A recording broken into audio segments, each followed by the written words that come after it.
오늘 금년 마지막 주일 예배, 우리 하나님께 예배 드리게 하신 하나님께 영광과 찬양을 올려드립니다.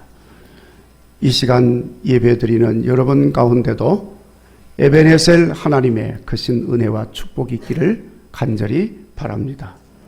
특별히 금년에 마음에 이루어지기를 간절히 소원했던 것, 아직 이루어지지 못한 것이 있으면 이 시간 꼭 응답받고 이루어지기를 주의 이름으로 축원합니다. 아멘 하신 분들은 다 이루어질 줄로 믿습니다. 여러분 아시다시피 오늘 이 봉독한 말씀을 기록한 야고보 사도는 행함의 믿음을 강조한 사도입니다. 초기 기독교 성도들 중에는 믿는다고 말은 하면서도 행함이 없는 삶을 사는 사람들이 많이 있었던 것 같습니다. 그러니까 이 말씀을 하는 거지요. 도무지 믿는 자로서의 본이 되지를 않는 것입니다. 그러니까 그들의 믿음이 헛된 믿음이 되고 심지어는 죽은 믿음이 된 것입니다. 그래서 오늘 말씀 17절에서 사람이 선을 행할 줄 알고도 행하지 아니하면 죄니라 하고 말씀을 하셨습니다. 사람이 선을 행하면서 살아야 한다는 것을 알면 아는 대로 행하라는 거예요. 믿으면 믿음대로 행하라. 아멘. 좋은 말을 했으면 그 말한 대로 하라는 것입니다. 신행일치, 언행일치, 지행일치를 말씀을 하는 것입니다. 자, 그런데 여러분 사람들이 알면서도 행하지 않고 믿는다고 하면서도 믿음대로 살지 않고 말은 잘 하면서도 말한 대로 살지를 않습니다. 왜 그럴까요? 뭐 이런저런 이유가 있을 거예요. 그런데 여러 가지 이유가 있지만 오늘 본문의 말씀에 야고보 사도가 전하는 이유가 밝혀져 있는데 14절 사람들이 내일 일을 알지 못하고 생명이 무엇인지를 모른다는 거예요. 다시 말하면 영적인 무지 때문에 그렇다는 것입니다. 그래서 믿음대로 살지도 않고 말한 대로 행하지도 않고 아는 대로 행하지 않는 것입니다. 내일 일을 모르기 때문에 이런저런 계획도 세우고 뭐 하지도 못할 계획을 세우는 겁니다. 또 그렇게 될 줄로 알고 또 세우는 것입니다. 사람의 생명이 무엇인지를 모르기 때문에 이것도 하고 저것도 할 수 있다고 생각을 하면서 사는 것입니다. 여러분 하루 강아지 범 무서운 줄 모른다고 했는데 그러니까 무슨 짓이든지 하겠죠? 뭘 모르니까. 내일을 모르는 사람이기 때문에 이런 계획도 세우고 저런 계획도 세우고 욕심도 내고 뭐 그렇게 하는데 여러분 내일은 무슨 내일입니까? 한 치 앞도 모르는데. 여러분 우리가 영원히 살 것처럼 생각을 하면서 이것저것 하고 삽니다. 또 사실 그렇게 살아야 인생이지요. 맨날 죽는 것만 생각하고 산다면 그건 인생이 아닐 것입니다. 그렇지만 여러분 우리가 생명이 무엇인지는 잊지를 말고 인생이 무엇인지를 생각하면서 그러니 어떻게 살아야 하는지를 알고 살아야 한다는 거예요. 알아야 미개인이 아니라 문명인이 되는 것처럼 영적으로 알아야 천국의 거룩한 백성이 되는 것입니다. 성도 여러분, 2023년 한 해를 마무리하면서 2024년 새로운 해를 준비하는데 우리는 생명이 무엇인지, 인생이 어떻게 살아야 하는지를 알고 살았으면 참 좋겠습니다.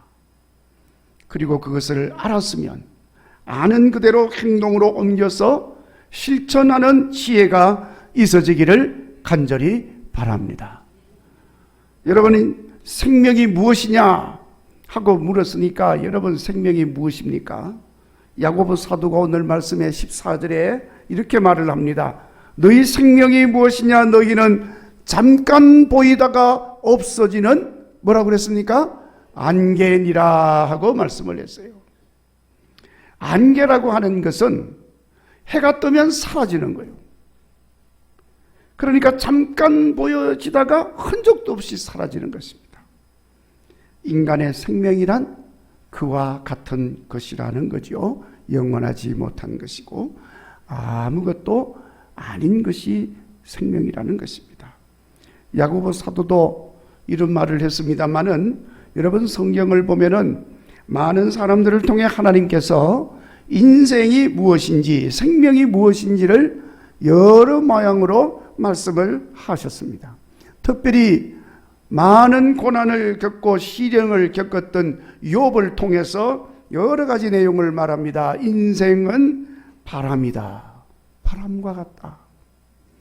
인생은 그림자요. 인생은 지푸라기요. 흩날리는 낙엽 같은 존재라고 욥은 노래를 했습니다. 이사야 선지자를 통해서도 주신 말씀 보면 인생은 흙과 같은 존재요. 진토 같은 존재이고 버러지 같은 존재라고 이사야 선지자는 말하고 있습니다. 시편 시인은 풀의 꽃 같고 날아가는 화살 같은 생명이라고 말을 했습니다. 그러니까 인간은 스스로는 뭘 할 수 없는 존재, 짧은 생명, 무가치한 존재인 것을 말씀을 하고 있는 것입니다. 결론적으로 하나님이 없는 인간은 이렇게 아무것도 아니다는 것입니다. 생명의 주인이 하나님이심을 알고 주인 되시는 하나님의 손에 붙들려 있을 때 내 생명은 가치가 있는 것이고 하나님의 능력의 손에 붙들려 있을 때 내 인생은 의미가 있고 존귀하게 되어지는 것임을 우리에게 말씀하고 있는 것입니다. 자, 그러니까 여러분 이러한 생명인 우리가 인생을 어떻게 살아야 합니까? 16절에 야고보 사도가 말합니다. 허탄한 자랑하지 말고 악한 행실 하지 마라. 허탄한 것 자랑하는 것은 악한 것이라고 말을 했습니다. 그러니까 허탄한 자랑은 알지 못하면서 아는 것처럼 허세를 부리는 과장된 행위, 다른 말로는 이걸 스노비즘이라고 그래서 속물이라고 그럽니다. 그러니 그런 속물건성, 알맹이는 없는 껍데기뿐인 허세를 버리고 살아라는 거예요. 영적으로 말을 하면 하나님 없이 내 힘으로 살 수 있고 하나님이 없이 내 능력으로 이것도 하고 저것도 할 수 있다고 하는 그런 허세를 버리라는 거예요. 하나님은 이렇게 허세를 부리면서 사는 것을 허탄한 것이라고 하면서 그 자체가 악한 것이라고 했습니다. 여러분, 우리가 금년에 이런 일 저런 일 수행하면서 살았습니다. 우리는 우리의 생명이 안개처럼 사라지는 것임을 알지 못하고 언제나 있는 것인 줄 알고 이런 것 저런 것 때로는 욕심도 내고 더 많은 것을 쌓으려고 애도 쓰고 그렇게 했습니다. 그러면서 내 마음대로 안 되면 낙심하고 실망하고 때로는 내 마음대로 잘 되면 내가 잘난 줄 알고 우쭐거리고 그렇게 살았습니다. 그러면서 나도 모르는 가운데 옆에 있는 사람 상처를 주기도 하고 마음을 아프게도 하고 실망하게도 만들고 그러면서 살아왔습니다. 이제 금년 마지막 주일 마지막 날을 맞이해서 우리가 내일을 알지 못하지만 오늘 주님 주신 생명이니까 우리 생명이 무엇인지를 깨달으시고 겸손한 마음으로 날마다 항상 최선을 다하는 사명자가 되어지기를 간절히 바랍니다. 그리고 허탄한 자랑, 허풍 떠는 자랑, 이런 게 아니고 성실과 진정성을 가진 겸손한 믿음의 행위를 위해서 힘쓰시는 우리 국일교회의 성도들이 되어지기를 바랍니다. 우리는 모두가 다 하나님 앞에서 사는 하나님의 백성이기 때문에 그렇습니다. 우리가 누구 앞에서 삽니까? 하나님 앞에서 사는 존재인 것입니다. 우리가 하는 그 모든 것 하나님이 다 보고 계시는 거예요. 자, 그런데 여러분, 하나님이 한번 훅 하고 불면 날아가 버리는 거예요. 하나님 한번 건드리면 그냥 나락으로 떨어져 버리는 존재가 인생인 것입니다. 그러니까 내 생명 오직 주님의 것이고 주님 손에 있습니다. 고백을 하면서 날마다 겸손히 주님 앞에 헌신하는 성도의 삶이 되시기를 간절히 바랍니다. 그것만이 남는 거예요. 그러면 금년에도 은혜로 살게 하신 하나님께서 내년에도 주님의 능하신 손에서 강하게 하시고 담대하게 하시고 멋지게 살도록 세워주시는 것을 믿으시기를 바랍니다. 이제 말씀을 마치면서 이야기 하나 드리고 마치려고 하는데 아시는 분도 있으리라고 생각을 합니다. 1973년 고등학교를 졸업한 두 사람이 해인사로 들어갔습니다. 1973년이라고 하면 저하고 같은 해인데 저는 그때 신학교로 들어갔어요. 그런데 두 사람이 해인사로 간 사람이 있었습니다. 한 사람은 춘천에서 왔고 또 한 사람은 대구에서 왔습니다. 고향과 부모 형제를 떠나고 세속을 떠나서 절로 들어간 것입니다. 근데 해인사에서 이 두 사람이 만났는데 여러 가지 상황이 비슷하니까 아주 금방 친하게 됐어요. 무엇보다도 처음 절에 들어가면 이 행자 노릇을 해야 되기 때문에 청소하고 빨래하고 군불 피우고 하는 온갖 허드렛 일들은 다 하게 되니까 참으로 고달프고 힘든 생활입니다. 그러니까 이 두 사람이요, 그러니까 더 끈끈한 유대감이 생겨가지고 친하게 됐어요. 그렇게 1년 6개월을 고생하면서 행자 수행을 마치고 나니까 춘천에서 온 사람은 자성, 대구에서 온 사람은 계정이라고 하는 법명을 받고 이제 각자의 수행의 길로 떠났습니다. 그런데 이 춘천에서 온 자성이라고 하는 성녀는 야망이 컸습니다. 그래서 권세를 가진 성녀들을 따라다니면서 열심히 수고하고 힘을 쏟았는데 2009년에 드디어 조계종 총무원장이 됩니다. 자신의 야망을 이루어가면서 점점 세속적인 일에도 깊이 관여하고 그러면서 수행자의 모습과는 다르게 세속적인 생활에 아주 익숙하게 그렇게 적응을 하고 살았어요. 자, 그런데 대구에서 온 계정이라고 하는 성녀는 수행하는 데만 힘쓰는 아주 평범한 성녀의 생활을 했습니다. 그런데 수행에 힘쓰면 힘쓸수록 그 마음이 날로 허전해 가는 거예요. 그 공허함을 채울 수가 없어서 자기도 모르는데 우울증에 걸렸습니다. 그래서 병원에 가서 치료도 받고 약도 먹고 이렇게 하는데도 도저히 이겨낼 길이 없어서 더 이상 성녀의 길을 갈 수 없는 지경에 이르게 되었습니다. 그래서 성녀 생활 10년 만에 승복을 받고 세속 사회로 돌아왔습니다.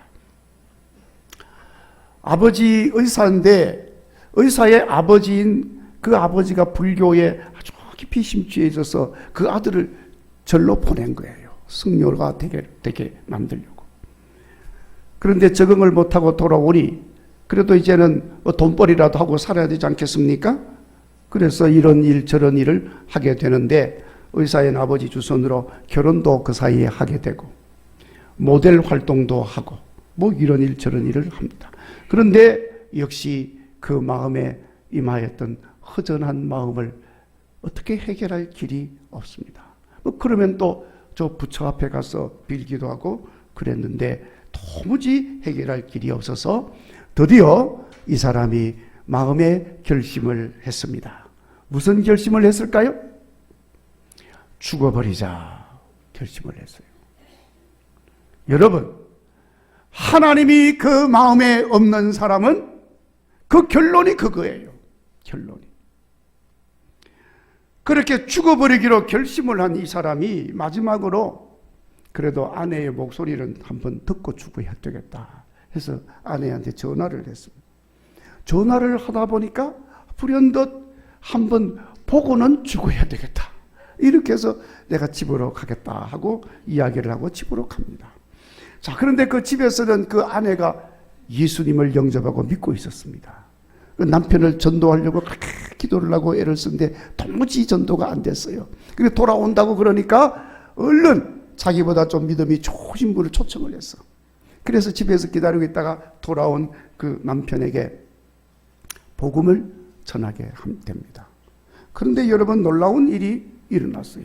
그렇게 완강하던 이 계정이 그날 그 복음을 듣고 마음문을 열고 복음을 영접하게 됩니다. 한때 성녀였던 그가 회개를 하고 예수님을 영접하고 예수님을 믿는 사람이 되었습니다. 3일이 지났을 때는 그 아내를 따라서 새벽 기도회도 가게 됐어요. 마치 스폰지가 물을 쭉쭉 빨아들이는 것처럼 복음의 말씀을 받아들이기를 시작을 했는데 예수님 만난 자의 기쁨으로 충만해지게 된 겁니다. 이 사람 죽었을까요? 안 죽었을까요? 절대로 죽을 수가 없죠. 그 속에 복음이 들어있고 하나님이 계시는데 죽을 이유가 없습니다. 큰 은혜를 받으면서 생활하던 중에 목사로서의 부름을 받게 됩니다. 그래서 신학교에 들어가서 공부를 하고 목사가 되었습니다. 그 사람의 이름이 최봉익이라고 하는 목사입니다. 그는 지금도 코스타라고 하는 국제복음주의 학생운동이라고 하는 기관에서 주관하는 세계 한국 유학생 선교대회에 주강사로 늘 가서 큰 은혜를 끼치고 일본과 필리핀 등지를 다니면서 선교하는 일에 열심을 다하고 있습니다. 자, 그런데 여러분, 그의 친구 야망이 컸던 자성은 어떻게 되었을까? 스승의 든든한 후원으로 결국 조계종 총무원장을 여러 차례 지냈습니다. 불교계에서 막강한 권력을 휘두르는 정치 승려가 되었습니다. 총무원장직을 물러나서도 여전히 막후의 실력자로서 다방면에서 행사를 하면서 살았습니다. 그러던 중에 화성에 있는 모철간에서 지내던 자성이 한 달 전 지난 11월에 갑자기 자기가 거주하고 있던 절간에 불을 질러서 태워버리고 유서 한 장 남기고 스스로 자기 목숨을 끊고 죽어버렸습니다. 지난 11월 29일 매스컴을 통해서 대대적으로 기사가 되었습니다. 불교계에서는 얼른 화장을 하면서 소신 공양했다 그러면서 미화를 시키고 있지만은 자살한 것입니다. 오래전에 우리 교회 어느 집사님이 저한테 문자를 보냈어요. 1993년에 죽은 성철 성녀에 대한 글이었습니다. 보신 분도 있겠습니다마는 성철 성녀는 많은 사람들에게 존경을 받는 인물입니다. 불교계에서는 그를 아주 귀한 인물로 떠받들고 있습니다. 그런데 여러분, 그가 마지막 죽음을 앞두고 후배들을 위하여 이런 글을 남겼습니다. 내 인생을 잘못 선택했다. 나는 지옥 간다. 내 죄는 산보다 높고 바다보다 깊은데 내 어찌 감당하랴. 내가 80년 동안 포교한 것이 헛것이로다. 우리는 구원이 없다. 죄값을 해결한 자가 없기 때문이다. 불경을 읽으면 성경에 있는 가르침들도 많이 있지만 불경에 없는 것이 있는데 그것은 죄의 문제를 해결하는 것이 없다는 거예요. 그가 남긴 글의 결론은 불교에는 해답이 없다는 것입니다. 결국에는 죄의 문제를 해결하지 못하고 지옥에 간다고 스스로 글을 남겨놓았습니다. 사람들은 그가 남긴 말 중에 산은 산이요 물은 물이로다 하는 말을 대단한 진리를 깨친 사람의 글로 해석을 하고 있습니다마는 여러분 가만히 생각해 보면 그 말은 솔로몬 왕이 전한 말과 같은 의미를 가진 말이에요. 결국 산이 아무리 대단한 태산처럼 솟아나 있다 할지라도 결국은 산이요. 물이 대단한 소용돌이를 일으키면서 막강한 힘을 휘둘러 봐야 결국에는 물에 불과한 것이다. 그러니 결국 아무것도 아니라는 거예요. 솔로몬 왕은 아주 직접적으로 이렇게 표현을 합니다. 모든 것은 헛되고 헛되도다. 그러나 해 아래 모든 것이 헛되지만 헛되지 않은 것은 영원하신 여호와 하나님을 섬기며 하나님의 말씀을 따라 사는 그 삶은 결코 헛되지 않는 것이라고 말을 했습니다. 성철 성녀가 평생을 터득하고 공부하고 수행하면서 공술의 공수거라는 그 말은 알았지만은 씻지 못하는 죄, 해결하지 못하는 다음 세상에서의 삶의 문제가 여호와 하나님 앞에 설 때 확실하게 해결되어지는 것임을 깨닫지를 못했다는 거예요. 그러니까 하나님이 없는 사람의 결론은 죽음, 자살이요. 하나님이 있는 사람은 자살하려고 마음은 먹었지만은 하나님이 있으므로 하나님을 만남으로 생명의 삶을 살게 됐다는 거예요. 생명이 무엇입니까? 하나님이 없는 생명은 아무것도 아니에요. 무가치합니다. 하나님이 계시는 생명은 참으로 고귀하고 소중한 것입니다. 다시 한 번 더 우리의 생명이 안개와 같은 뿐임을 깨달으시고 창조주 여호와 하나님 앞에 겸손한 마음으로 허탄한 자랑들은 깨끗이 버리고 성실과 진정으로 우리의 마음을 담은 믿음의 삶을 결단하시고 우리 하나님께서 주신 사명과 본분을 다하여서 우리 하나님 앞에 날마다 존귀한 사람으로 보람된 삶을 살아가는 국일교회 성도들이 되시기를 주의 이름으로 축원합니다.